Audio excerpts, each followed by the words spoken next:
Yo para Wibu Nolep, terima kasih telah mengklik video ini dan selamat datang di segmen Bacotan Wibu.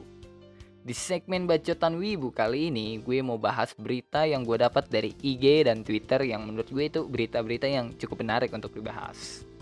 Dan lu mau tahu berita apa aja itu lu bisa langsung lihat lah nanti. Dan buat lu pada yang pengen dukung gue lebih jauh, lu bisa donasiin duit jajan lu ke Saweria gue yang linknya gue taruh di deskripsi. Oke lah cuk ya, daripada ini mulut banyak bacotnya gitu, mending kita langsung aja lah ke pembahasannya. Berita pertama datang dari akun Instagram Mobile Legends, yaitu trailer dari Legend of Dawn The Sacred Stone, atau bisa lu bilang adaptasi dari serial animasi Mobile Legends. Darkness and chaos have long disappeared from our empire. Let us praise his majesty. I've got my eyes on you, demon.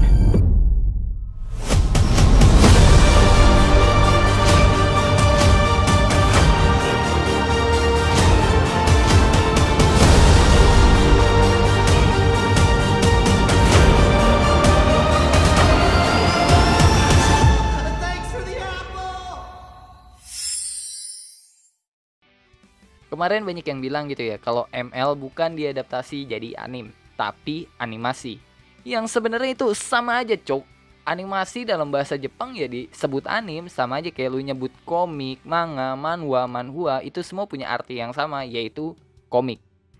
Dari trailer Legend of Dawn yang dikeluarin sama Mobile Legends kemarin telah terkonfirmasi kalau desain serial animasinya akan menjadi 3D, bukan 2D. Dan buat pencinta 2D ini sih kabar buruk ya, karena biasanya para wibu pencinta 2D itu nggak tertarik sama serial animasi 3D, apalagi yang pakai dubbing Inggris. Tapi buat pencinta film yang bisa nonton film apa aja, kayak gue contohnya, mau itu animasi 2D atau 3D, atau bahkan drama-drama asal bukan FTV ya gitu ya, itu nggak jadi masalah selama memiliki cerita yang menarik. Ya itu sih selera masing-masing ya cuy, nggak ada salahnya juga gitu kalau lu nggak suka. Kalau lu suka ya lu bisa langsung nonton, kalau lu nggak suka ya lu bisa skip. Tapi mengingat Mobile Legends sendiri itu datang dari Tiongkok, make dubbing Inggris saya itu udah suatu kelebihan. Karena pikiran awal gue tuh dia bakal pakai dubbing Cina dari negara asalnya sendiri. Terus buat kemarin yang bilang serial animasi dari Mobile Legends itu bakal burik, ditepis mentah-mentah sama trailernya yang udah ditampilin di akun Instagram Mobile Legends-nya langsung. Yang menurut gue grafik 3D-nya itu wow banget cuk. Detailnya dapet kampret. Gue nonton trailernya aja berasa kayak main game RPG anjir. Tapi kalau dibilang ini adaptasi dari Mobile Legends Bang, menurut gue Legend of Dawn ini lebih pantas disebut adaptasi dari Mobile Legends Adventure. Karena kayak yang lu lihat gitu, grafik di antara keduanya itu nggak jauh-jauh banget. Walaupun gue nggak main Mobile Legends Adventure ya, tapi gue udah pernah lihat lah gitu desain karakternya. Dari trailer Legend of Dawn kita juga dikasih tahu beberapa karakter yang udah pasti nongol di serial animasinya. Pertama Alucard, kedua Cloud, ketiga Harit, keempat Fanny, kelima Trigel, dan keenam Clint. Padahal gue berharap tuh Granger atau Kagura juga dapat adaptasinya. Jujur aja dua hero itu yang paling gue suka dari sekian banyak hero di ML. Tapi buat Granger sih kemungkinannya bakal nongol juga. Soalnya masa iya dari tim Lightborn cuma Granger aja yang gak nongol. Trigel nongol, Harit nongol, Fanny nongol, Alucard nongol. Iya masa Granger nggak nongol, kan kasihan Granger. Dan apa serial animasi dari Mobile Legends ini bakal heboh? Kalau heboh di kalangan wibu sih maka jawabannya enggak.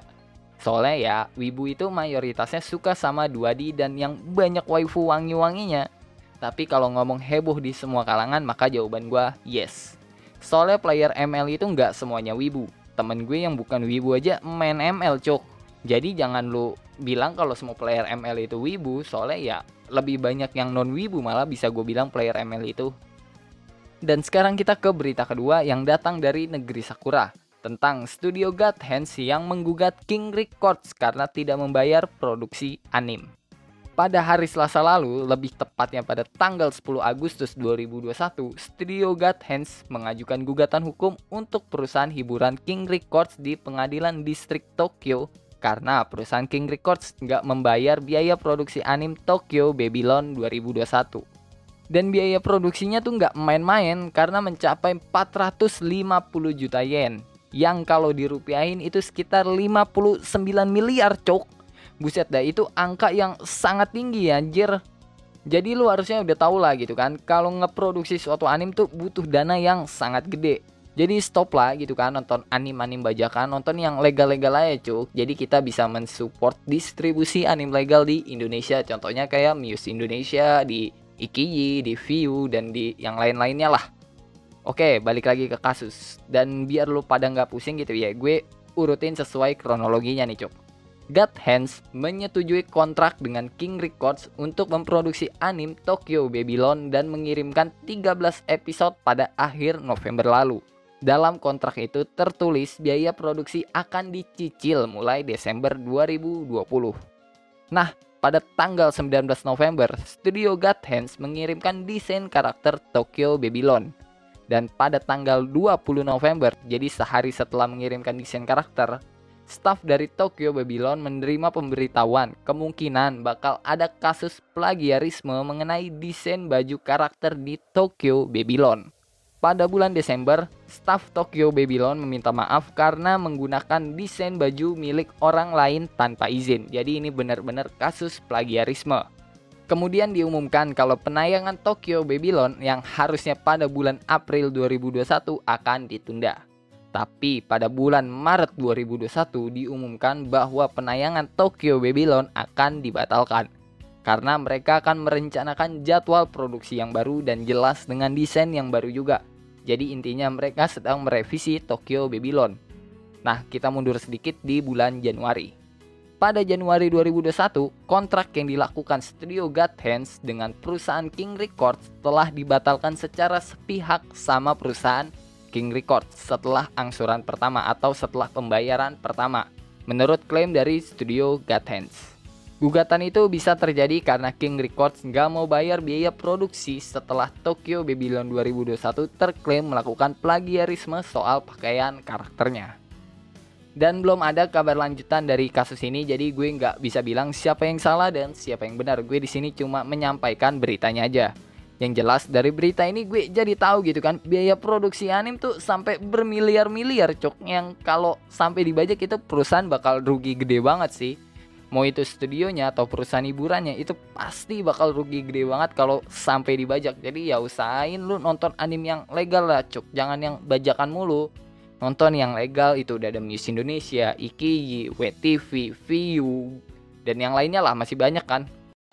Oke lah, mungkin cukup sekian ya cuy untuk pembahasan kali ini. Kalau lu punya pertanyaan, saran, pendapat, requestan, atau bacaan-bacaan gak penting lu pada, lu bisa tulis di kolom komentar.